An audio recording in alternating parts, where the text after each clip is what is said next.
Hi everybody, welcome to Leon's Chainsaw Parts and Repair. This evening I am prepping some of my XP1130 parts for paint and primer, and I'm doing some work on the fuel tank, and I kind of wanted to go through some of what's going on here.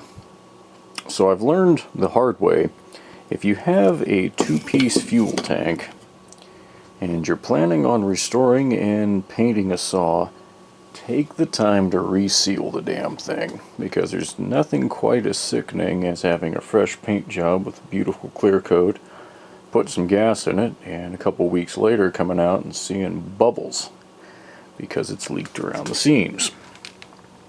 Even if you think it's tight, don't risk it. Take the time to replace it. If you can get a gasket, get it. And then I also like to use a good sealant on both sides of the part. This stuff from Permatex is a hard setting. Downside is it's going to destroy your gasket if you ever try and take it apart, but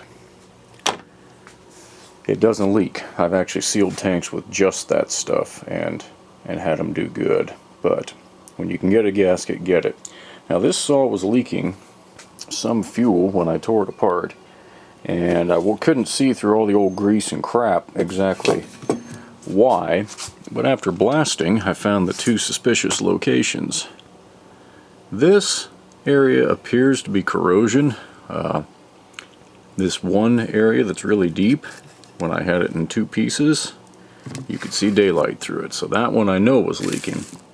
The other one is that big dent mark right there, and to me that almost looks like something that happened.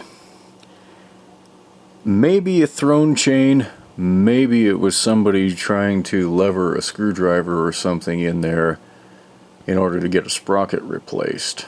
I'm not sure exactly, but that also punches clean through to the tank.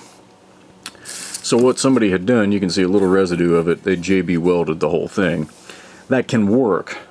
In this case, I don't think they got it clean enough. I am going to go back with some JB Weld to smooth this out. In fact, I'll show you that here in just a second. But I'm also going to buy a product called Red Coat. A lot of guys know about it. Motorcycle tanks, gas tanks, you know, on mowers, saws, pretty much any small equipment. They even have a gallon jug that or can you can buy for car gas tanks. And you put it inside, swirl it around, make sure it coats everything. You don't want to have too much extra in there, so you pour out what you're not going to use, let it set up, and it's a hard liner, it won't leak. So that's how we're going to seal it from the inside. But I want to smooth the outside out, so I'm going to use some JB Quick. Love this stuff. Don't get the old or the slow setting stuff, because I don't see any benefit to it at all, and it's nice to be able to get it done and go on with what you're doing. So let's smooth this out a little bit. I like to use the package that they provided as a mixing area. You want to have equal parts of this, and I'm just guessing at how much I'm going to need, and guessing that that is about it. Don't squeeze the tubes too much or they'll keep trying to ooze after you're already done. And you also don't want to mix the hardener with the product, otherwise you'll get a cap glued on that you can't get off and ruin a couple tubes of stuff. I'll get that out, mix it up. You can use a piece of wood, a little screwdriver, something like that. I'm just going to use my little baby flat blade screwdriver, and then I'll clean up the stuff off of it before it hardens. And if for some reason you let it harden, you can always chisel it off or take it to a grinder with a wire wheel on it. You take it off too. For applying it on here, I'm going to use a regular old flat razor blade here and just try and skim it in. You got about anywhere from 3 to 5 minutes to work this stuff. So you don't have to go super fast, but you don't want to dilly around either. I always mix a little, just a tad more hardener in than they recommend, just to be safe.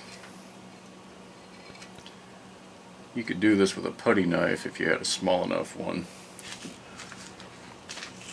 as well. The razor blade was just handy for me, so that's what I'm using. I don't want it to be super obvious that I've had to patch this, but these old gear drive saws, even when they're cleaned up, unless you can find a huge stash of new old stock parts, you're gonna see a few blemishes, because these guys were worked hard, which is what they were meant to do.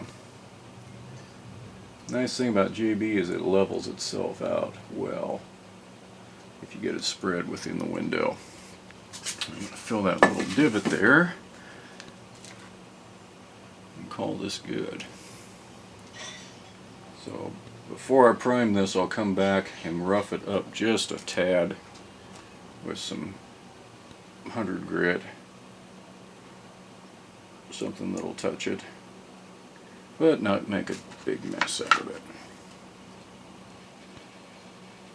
There we go. Looks pretty good. Like I say, you'll be able to see this. You know, the primer's not going to cover it all the way up, but at least those pits will be covered. They'll be protected from further damage, and when we get the red coat in the tank, no fuel's going to come through there and make a mess out of a brand new paint job. So, if you've got a leaking fuel tank or a damaged one, or just one you're going to repaint, that's an idea of what you ought to be doing with it to get a result that'll last, that you'll be happy with.